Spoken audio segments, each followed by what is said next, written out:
All right, quick review. No blank stares, we need answers. Okay, what's the genre of the book of Revelation? What?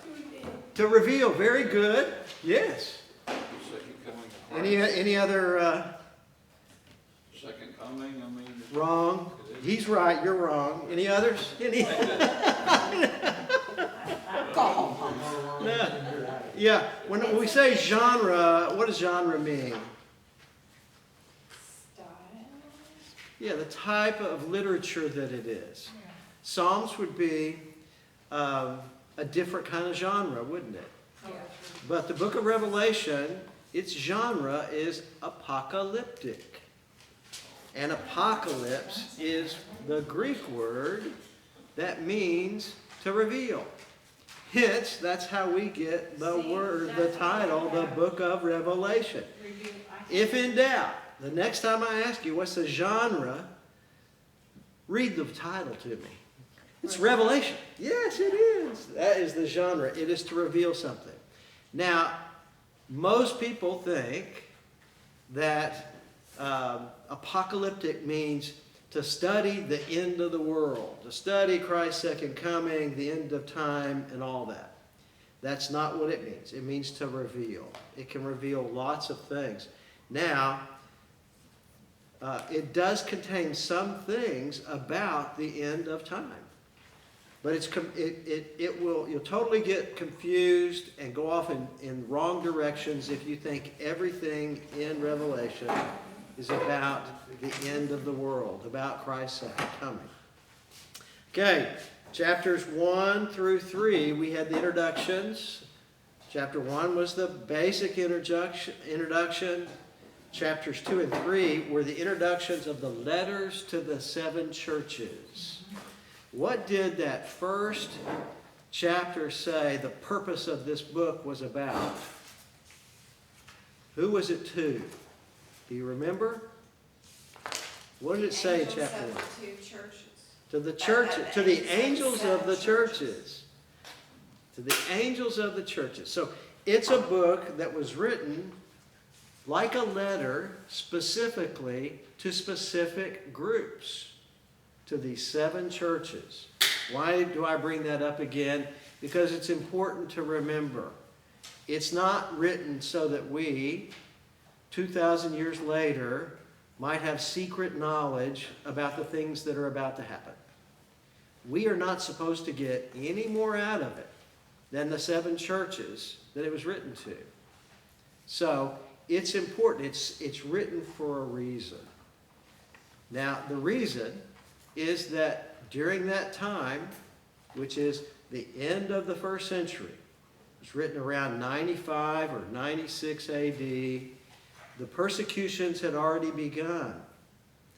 In fact, they began pretty early for Christians by the Jews, but now in 95 or 96 AD, what's happened is Rome has totally ransacked Jerusalem and torn down the temple. It's gone. The Christians, believers, have been dispersed even further, and so have Jews now. And in fact, Rome is renamed the city. They're making it a Roman city. So it's a time of great turmoil, of great persecution. And that's important to note because that's part of the reason why the book was written and sent to these churches is because it's to encourage them. Revelation is meant to be an encouragement to us. It's meant to tell us a little bit about God's work throughout the history of creation and what the end looks like. It does mean to tell us we win in the end if we are faithful to God, if we're God's people, that He will totally redeem all of creation. So this is about that sort of thing. All right. Chapter 4, we looked at what? What happened? What did John get a peek at when he begins his vision proper? What's the first thing he saw? The 24 thrones. The 24 thrones, that's true. He did. And where was he when he was seeing it? He It's a peek into heaven, right? Yeah, he said, I looked up in the sky and there was a door open. Somebody saying, come up here. And he goes up there and he looks through that door, and all of a sudden he's looking at the throne room in heaven, isn't he? And in that throne room he sees a lot of things. He sees 24 thrones around the throne of God. And on those 24 thrones, who was sitting there? Elders. Elders. And what does that tell us? Humans, they were humans. Humans. Yeah. Elders were people. They were people, humans, and that's something that Isaiah didn't see when he was in the throne room way back in about 580 BC or whenever that was. He only saw angels. So something's changed. Humans are in the throne room, and thrones indicates that they are reigning. They're reigning with God. So that's a big deal. All right. And then what happened in chapter 5? Anybody remember? 7 seals. There's 7 seals. What were those 7 seals on? The scroll. Were they out of a marine land amusement park? 7 seals asking for fish and stuff, doing tricks? They were on a scroll. They were on a scroll. I looked and there was a scroll. And then there was some kind of lamenting, and everybody was upset for a minute. Why were they upset? Because no one was worthy to open the scroll. Because no one in heaven or earth was worthy to open the scroll. Correct. Except one. The lamb. There was one. There was a lamb looking like it had been slain. And he was worthy. So he takes the scroll. Now, do you remember, this is for extra credit, do you remember what we said the scroll represents? It's a symbol of all that's revealed. It's a symbol of all creation. Creation. It's a symbol of all creation. In fact, it's almost like a title, like ownership. So, like who's worthy to take the title of all creation? Well, that kind of explains why no created being was worthy. No human or angel was worthy, because it wasn't their creation. The Lamb who was slain, in taking that scroll, is also identifying himself as part of the Godhead, part of Yahweh, part of the Creator. And we know it's Jesus Christ. It is our King. He takes the scroll and he begins to open these seals. And what do we see when he starts opening the seals? What's in the first 4 seals? It's an open book test. A white horse? Yes, he starts seeing these horses. There's a white horse And a huge sword With a bow. with a bow and scales. and scales. So there's a white horse with a bow. There's a red horse with the rider has a huge sword to take peace from the earth. There is, the third one's a black horse. And the fourth is a pale green horse. And that these represent conquering, war, famine, and death. Now, when in human history have these things not been present? Not since the Garden of Eden, right? So these things, these 4 horsemen of the apocalypse, they've been at work throughout the history of the world, haven't they? Then he opens the 5th seal. By the way, important side note. Those are bad things, right? Mhm. And these are bad-looking dudes, bad-sounding dudes, right? They're not exactly the same description as the four living creatures around the throne or the seven archangels or anything else. They're kind of treacherous, mean. They're going out to do things that harm. But whose control are they under? God's. It's God's. Typically, we think of these things like everything bad comes from the enemy of God. But here, we see a picture that God is releasing these things into the world under His control. And do you remember why we said God did that? What is the point of these trials and sufferings? Judgment. And so, but in that, I mean, his final judgment's coming. We're going to hear about all that as we plod through the rest of Revelation. To turn people to him. That's it. Perfect. The bad in the world is allowed, meant, or even released by God for one reason, and one reason only, and it's to turn people to Him. It's all about repentance. It's all about recognizing our great need for God. It's about shake us up out of our independence, out of our self-security. That's the same reason death is in the world. The fourth seal is a pale green horse. Pale green because it looks like a decaying human body. It's death. And all of that is meant to make us recognize our great need for God, to turn to Him, and to desire Him, and to want to walk in His ways, to want to be like Him, because that's what endures. The things like God is what's on the other side of all this wrath and judgment.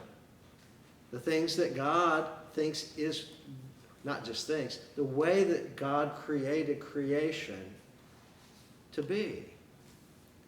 God's righteousness, God's right order. It's holy because there's nothing else like it. Holy means set apart. It means what's different. Because everything counter to God's righteousness, to God's right order, is the opposite of it. And that's what holiness means. It just means it's what's like God, not what's like everything else out there, not like the fallen creation that's out there. So then he opens the fifth seal, and we see martyrs under the altar in white robes, and they're calling for God's judgment. Again, what do we mean when we say God's judgment? To make things right again. To make things right. Judgment, wrath, all of those descriptions of what happens when He starts making the world anew, those are bad things for people that don't act like Him, that don't love Him, but they're good things for those who do. And they're especially good things for those that have been killed because of Him. Abel's the first one. Abel's the first martyr. It's his blood crying out from the ground, as God said to Cain when He met with him after Cain had killed him. He said, Abel's blood's crying out to me from the ground. Well, here all the martyrs are below, underneath the throne, and their blood, their souls are crying out to God and said, how long, God, will you let evil reign in the world? We will be avenged when you remove those that oppress, that do these things. So judgment, wrath, and all the other synonyms for the things that describes God being mad or whatever else, and He's going to change it and make it all different. Those are bad things for oppressors. They will feel like wrath. They will feel like harmful judgment. But for those that are oppressed, that are faithful to God, those are good things. They look forward to it. We look forward to it. All right, opening the sixth seal, and there was an earthquake. The sun becomes black, the moon becomes red, stars fall from the sky, and the whole sky rolls up, and all the mountains and islands move, causing the rulers of the earth to hide. But then the seventh seal was not open. Then we get to chapter 7, which we did last week. And in chapter 7, there's this pause. And the pause is we have the seals being opened. We get to the last seal. And then the seventh seal is not opened. But what happens next is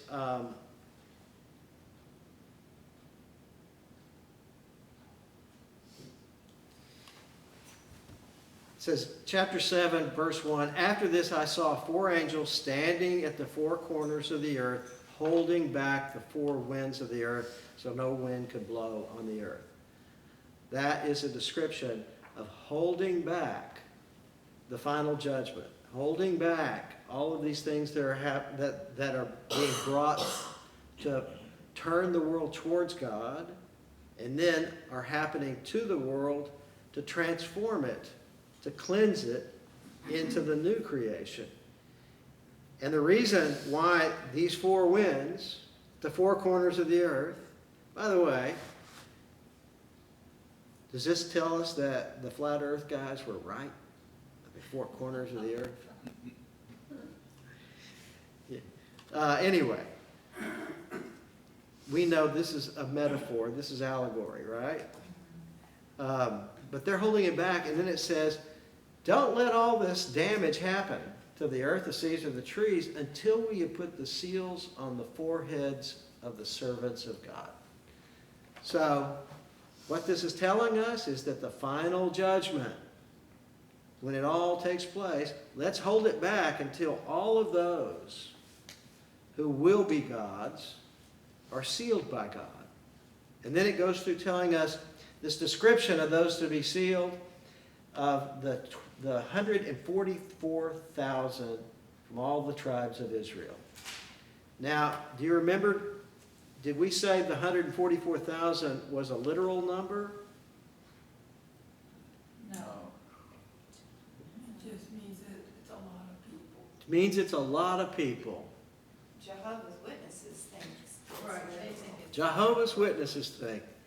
Yeah, that's why they're in competition with each other so much, I guess. I don't know. Got to outdo each other with good works. But no, it's 12 times 1,000.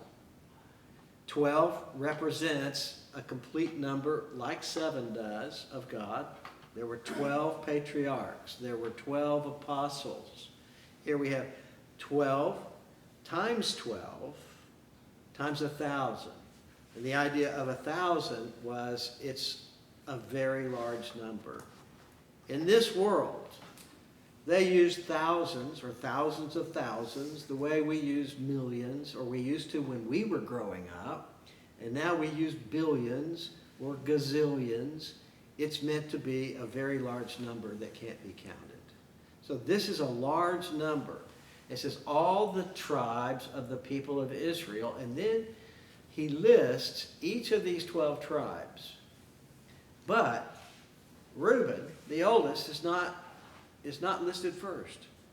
Judah is. And Judah is where David descended from. He was a descendant of Judah. And also it's where Jesus Christ, the human Jesus, was descended from.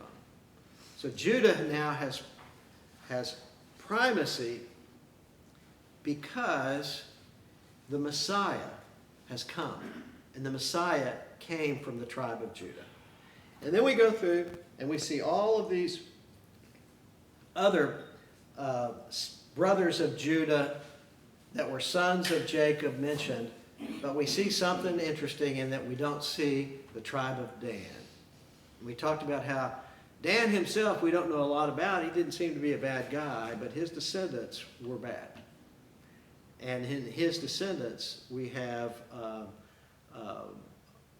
a long pattern of Baal worship, of worshiping other gods, of doing bad things, and that sort of thing. His tribe is replaced by one of the sons of Joseph. And then we talked about how when this was written, and this is the big important part here, when this was written in 95 or 96 AD, none of these tribes except the tribe of Judah and the tribe of Benjamin existed any longer. They weren't around. The 10 northern tribes, when it split after Solomon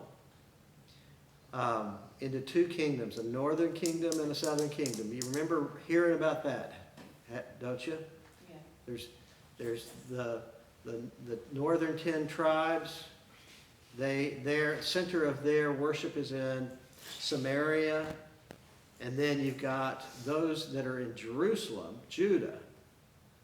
They're still there. So that happened right after Solomon. But the northern 10 tribes were so wicked that God sent the Assyrians to come and take them off into captivity. And they took all these tribes off into captivity, and they spread them out throughout all of the nations that they had conquered. And they made them intermarry and intermingle with those. And then they took people from those other nations they had conquered, and they brought them to this area of the northern kingdom around Samaria and had them settle there. In other words, they mixed them all together. And within a generation or two, you couldn't hardly find who used to be part of one of these tribes. Now, so what's the point here? Well, the point is none of these tribes existed for over 800 years when this was written. Here, where we sit today, none of these tribes have existed for almost 3,000 years. A little less than 3,000 years. Now, God can do anything, right? But when he brings this new group of people, the ones that are his, the 144,000 that are sealed, in the next section of chapter 8, where he says, after these things I looked up, and there was an enormous crowd that no one could count, and it's made up of persons from every nation, tribe, people, and language standing before the throne. Now, here's the point. There are prophecies throughout the Old Testament that talk about how God's people will be renewed. There will be renewed Israel. But what's being renewed is not literally the DNA descendants of these 10 tribes. But these 10 tribes, now they are spread out among the nations. And so, if you will, they are a part of those. And so, when people from every nation, every tribe, are coming back in to be God's people, to be faithful to him, it is new Israel being redeemed. Israel, there's a big controversies in trying to interpret the book of Revelation, and they hinge around an important idea that we're talking about right here, and that is the idea of what is Israel? Who is Israel? But if you look at how the church has always understood this and what the Bible says about it, the understanding is that the church, the people of God, us, we are part of that renewed Israel. We are new Israel. The church is new Israel. It's not a DNA thing. We're the circumcised of the heart. We're the circumcised of the heart. So, But those that see this as a literal thing, that it'll actually, God's going to do something miraculous, all these tribes still sort of exist out there someplace, and there He's going to bring them all back into Jerusalem. They're going to rebuild the temple. They're going to renew the temple sacrifices and all these other stuff. There's a huge group out that teach Revelation this way. But it's not the way that it's been taught throughout the history of the church. It's always been understood that this is us. We are the renewed Israel.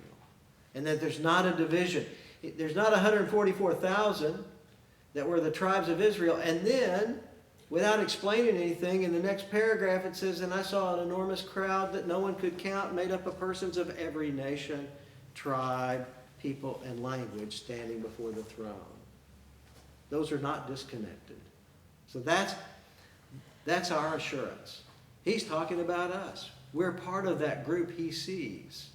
Because when He sees that group at that time, He's seeing the group that were faithful to God, followers of Christ, throughout all history. All of a sudden, He's looking beyond time and space.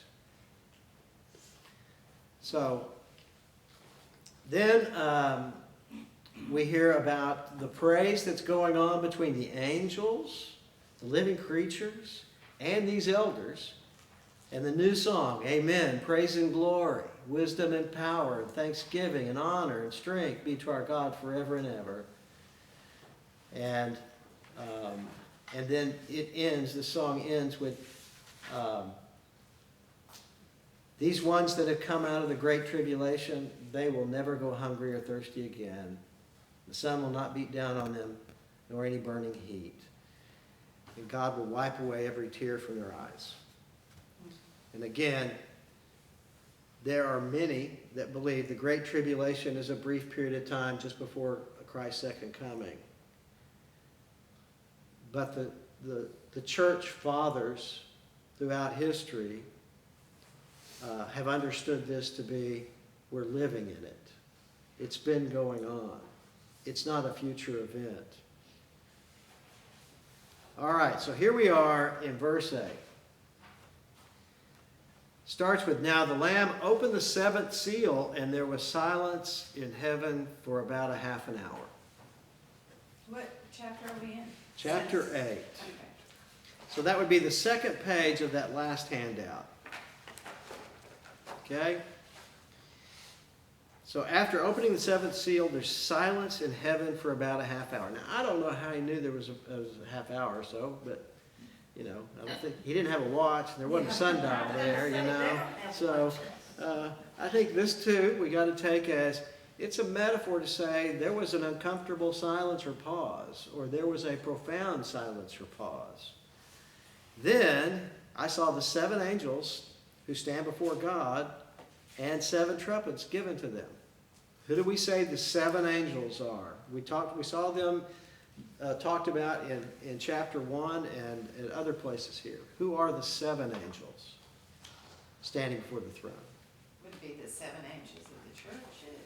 Seven churches? No? No, but that's the ones we can name, like Gabriel. Yeah, it's the archangels. Yeah. These are the archangels. It's like Michael and Gabriel and Raphael and Uriel and The Ninja Turtles. the Ninja Turtles. This is the Ninja Turtle angels. And then those three whose some of their names kind of change a little bit in different literature, but that's who they are. And they are given seven trumpets. Now, if you were to look at the Mormon tabernacle, you know, that sort of thing, you'll see things, trumpets, sort of like the ones on Bass Hall. You got these angels, this big old long. That's not what these are. These are most likely more like a shofar. A what? A shofar. That's what? Like a It's like shofar. It's a horn made out Go of back there. horn. That's what it's called, a horn. Shofar. That's a good point. I've never made that connection. It's called a horn because it came from a horn. It is a The horn. animal horn. It's an animal horn. Yeah. And so these are, and they still will use those today in Israel, you know, often to announce something, to call something. They will blow it through a shofar. And so then I saw, and then another angel holding a golden censer came and was stationed at the altar. And a large amount of incense was given to him to offer with the prayers of the saints on the golden altar before the throne. And the smoke coming up from the incense, along with the prayers of the saints, ascended before God from the angel's hand. So here we have incense and prayers. That's why we incense. That there's this connection between the sweet aroma of God and the prayers of his saints, the prayers of his people. They ascend to him. That's what incense represents. Next it says, then the angel took the censer, filled it with fire from the altar, and threw it on the earth, and there were crashes of thunder, roaring, flashes of lightning, and an earthquake. And the angels, 7 angels, holding the 7 trumpets, prepared to blow them. The first angel blew his trumpet, and there was hail and fire mixed with blood. And it was thrown at the earth, so that 1/3 of the earth was burned up, 1/3 of the trees were burned up, and all the grass was burned up. Where have we ever heard about hail and fire mixed with blood before? Or something similar to that? California. California? When Lot escaped, Sodom and Gomorrah. Sodom and Gomorrah. Well, yeah, that's good. We did see that this fire. For 500, Yeah. what was Sodom and Gomorrah? And I would say that's not the most popular answer, but it's a good one. But it's on the list. It only gives you 200. Yeah, this is one of the judgments on Egypt, Okay. and in particular, the gods of Egypt. The gods of Egypt. In fact, I think it might have even been the first one. Remember, the water turned to blood. Then the second angel blew his trumpet, and something like a great mountain of burning fire was thrown into the sea, and 1/3 of the sea became blood, and 1/3 of the creatures living in the sea died, and 1/3 of the ships were completely destroyed. This is like one of the other judgments of the gods of Egypt. When the water became like blood and the living creatures in the Nile died. Then the third angel blew his trumpet, and a huge star, burning like a torch, fell from the sky, and it landed on 1/3 of the rivers and on the springs of water. And the name of the star is Wormwood. So that 1/3 of the waters became wormwood, and many people died because because they were poisoned. Now, what is this like? This is like what happened when the children of Israel had left Egypt, and they were in the desert, and they came across some springs that were poisoned, and the reverse happened. It's an inversion. But here they are, leaving the slavery of the gods of Egypt and Pharaoh, and then they come across this poisoned water. But in that case, God commanded Moses to throw something into the water, and it became clean. But here, it's that the water all became like that, became poison. Then the fourth angel blew his trumpet, and 1/3 of the sun was struck, and 1/3 of the moon, and 1/3 of the stars, so that 1/3 of them were darkened, and there was no light for 1/3 of the day, and for 1/3 of the night likewise. Then I looked, and I heard an eagle flying directly overhead, proclaiming with a loud voice, "Woe, woe, woe to those who live on the earth, because of the remaining sounds of the trumpets of the 3 angels who are about to blow them." Okay. Now, this is a great place to kind of pause for a second and illustrate how we can't understand these literally and really understand what's going on here. Because if you were to go back to the seals, we had 7 seals, right? Now we're in 7 trumpets. Well, if you go back to opening the 6th seal says there was a great earthquake, the sun became black, the moon becomes red, the stars fall to earth, the sky rolls up, and so on. Well, that can't be something that happened in the 6th seal, and then later all the stars went back up into heaven. I guess it's It's an Amber Alert. an Amber Alert. Okay. Is that mine? Mine, Oh, that was mine. So, this here is a reference in the writing of the book that you've got to understand this in an allegorical way. We are being given visions of things, types of things, images to tell us things. We're not being given this literal story that progresses on a timeline that we're familiar with. John is outside of time and space when he's seeing these things. It's hard for us to get our head around that. We don't know what that looks like. We don't know how to, we don't even know how to interpret it by someone that is like us in time and space that's looking at all this stuff. But here, the 6th seal, when the earth becomes black, the sun becomes black, the moon becomes red, and the stars fall, couldn't have happened before the 4th trumpet, even though it looks like that these things were progressive. So don't try to put time and space completely back into this. We got to hold it lightly. A good way to think about that would be the things that we look at, things that get described. They're usually described with a lot of detail. They give us these little kind of visual images, although some of them are hard to imagine what it looks like. But these are pictures that are meant to describe a type of something to us for a reason. And these images often tell you more than you could understand if you tried to write it out in a long and comprehensive way. So, another thing I want us to look at here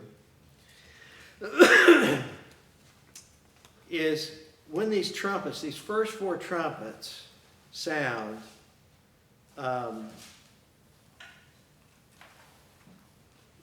we see a third of something having some kind of an impact from that, a judgment, something happens. We have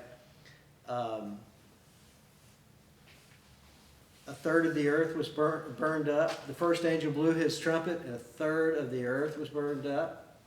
Second angel blew his trumpet, and a third of the sea became like blood. Third angel blew his trumpet, and a third of the waters became like wormwood. Fourth angel blew his trumpet, and there was no light for a third of the day and a third of the night. So here again, we got this description of a quantity. And here, the third comes up very, very often. So the question is, what? What is that? Why is that? Because it's more significant, or at least it seems more significant than this is just trying to give us a literal number or something. Well, there are many of the church fathers that believe this is because in the oral traditions of God's people and in some of the other ancient Jewish writings that are not a part of our Old Testament, it's described that of the angels that rebelled against God and became his enemies, that it was a third of all the angels. And so this is very likely a reference to that. Now, what to do with that? I don't really know. Except whenever I first heard that, I would have to say it was encouraging to me to think that a majority of God's creation really still wanted to be faithful to him. But it also could mean that when you get down to where you've got those faithful of God, and then you've got those that are absolutely against God, and then you've got whatever that group is in the middle, that between those that are faithful to him and that those are really receptive to him, that's a majority of the people of humanity in his creation. And that it's only a third that are absolutely dead set against him. Now, there's nothing to do with that theologically. I don't know, except for me, it was an encouragement. All right, let me pause here. Take questions. That's a lot of weird stuff to take in.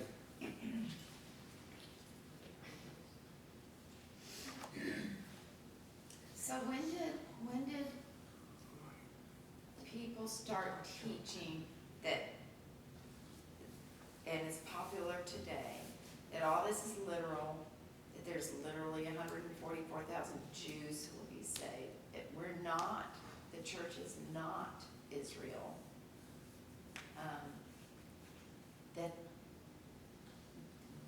When did people start changing that and teaching it differently? Well, here's what I'd say. Let me start by saying Revelation is hard to understand. Mm-hmm. It's hard to understand. And you probably don't remember, but in the very, very first meeting we had, I talked about how it was also the last book in the New Testament canon to be accepted by all of the churches everywhere. And the reason for that was because it's hard to understand, and because there were Christian groups that formed their own new sort of faith and practice. In other words, they developed their own new denomination. That's not a new thing. It happened early. And a lot of them were really weird. You know, you've heard of the term Gnostics. Gnosticism was that there's really this secret knowledge, and that nobody has it except God's giving it to a few people. Well, there were many Gnostics that used the book of Revelation, and then they would teach it in a way that was literal and that was real spooky and all that stuff. There were also other groups that would use this book, and they would use some literal translations of these things, like the 1,000-year millennial kingdom.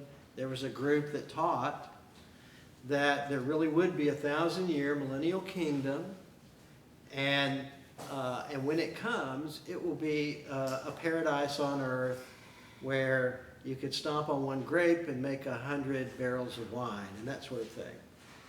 But all that was condemned. It was like, but because all of these flaky groups were the only ones that were latched onto it, everybody got nervous about it. And so it really wasn't until much later but no one denied that the Apostle John wrote this. No one denied, that it was an important book. There was a revelation given to the church. It was just hard to know what to do with this thing. And so it took a while. And by the 4th century, by about the 400s, finally all of these heretical groups had been identified, and were condemned formally by the church, saying, don't listen to them, don't pay attention to them, that'll take you off in some place that's not what God gave us.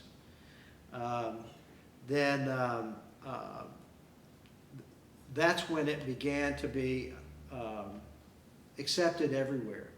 Now, in between that time, there were good, faithful Christians who might read this thing, and they also might think there's going to be a literal 1,000-year millennial reign of Christ.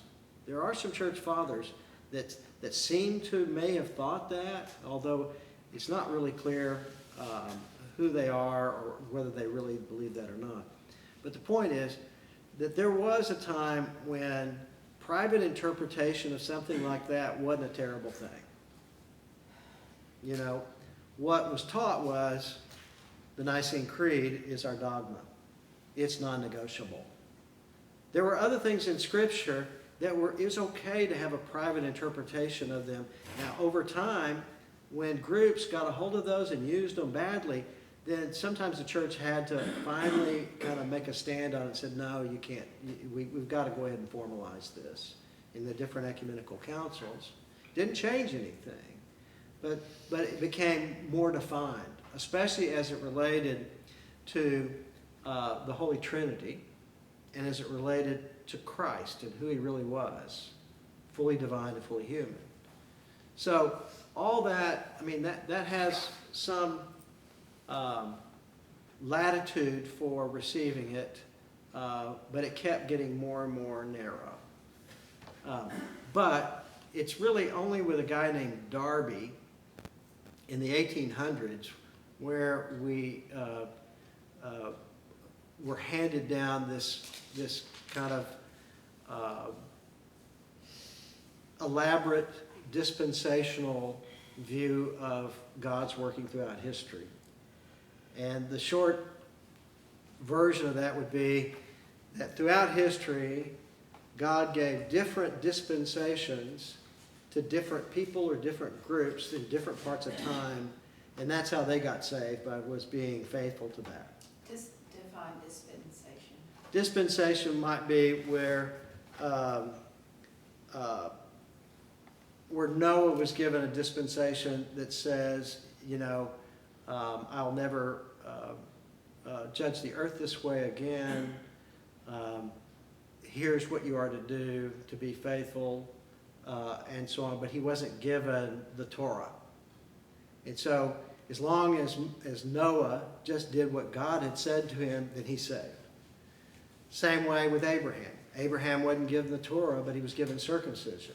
So that'd be another dispensation. Well, as long as Abraham and his descendants, right up until Moses, as long as they are faithful to that, then they're saved. And then after the children of Israel leave the promised land, and God begins to form a nation for himself, is what he tells us in Scripture, then they're given the Torah. They're given a lot of other commandments, including the 10 Commandments. And then if they're faithful to that, then that's how they get saved. Well, there's a lot of problems with that. But the first problem is God never told anybody that if you do these things, then you're saved, that you have eternal life. None of the stuff throughout his story was meant to be the thing that saves people and gets them to heaven. All people, all things, in all generations were redeemed the same way. And it was by Jesus Christ. And it happened through his life, his death, his resurrection, and his ascension into heaven. And when he was in the grave, that's when things changed for everybody that came before. If you look at some of the icons that try to show pictures of this, often they're pictures of Christ, and what he's doing is he is judging the grave, and it has pictures of him pulling people out of the grave, like pictures of him with Adam and Eve or some of the other patriarchs, that everything changed then. That it's not like the point to be faithful to God is the point to be faithful to God. But the idea of what God's people are like in the eternal kingdom is something that is, it's more than what was given at any other point in time. In other words, we had the false idea that if people were faithful to God throughout the different seasons, iterations, stories, points of time of the Old Testament, then that means that saved them. No, it didn't. It just meant that they were God's people. It meant that they are his people. But the way that all of humanity is redeemed is the same way. That's why you've got this enormous crowd. It's out there in heaven. And yet nobody was found worthy to open the seals except the Lamb who was slain. But everybody in this enormous crowd, they're all part of that whole group. That is all of God's people from the beginning. That is Adam and Eve and Abel and Enoch and all the way down through the patriarchs and Elisha, the prophets and stuff. They're all in the same group. Okay. Okay. So, can you say dispensation could also be era, like an era? Yeah, I would say dispensation is kind of a trigger word because the people who use it might use it different ways, right? And We're in the age of the church. you could use it in a proper way that didn't mean what is meant today by people that just talk about dispensationalism as a way to view God's working through history. So dispensation is not a bad word. It's just that it was developed into this whole system that God worked throughout history in different dispensations. So all that to say, that's when this really got popular. And it started in the 1800s, the 19th century, and then in the early 20th century, it really developed legs and stuff. And so, as far as what we run into today, it's really pretty young. It's not that old. In fact, it's not really any older than Jehovah's Witnesses or Mormonism or anything else like that. Now, I'm not saying that it's as far off base as those things, but I'm saying that those are all young, created kind of packages of faith and practice of what's going on and what it's like to be the real people of God and faithful to Him. Okay. Does anybody dare ask another question? No.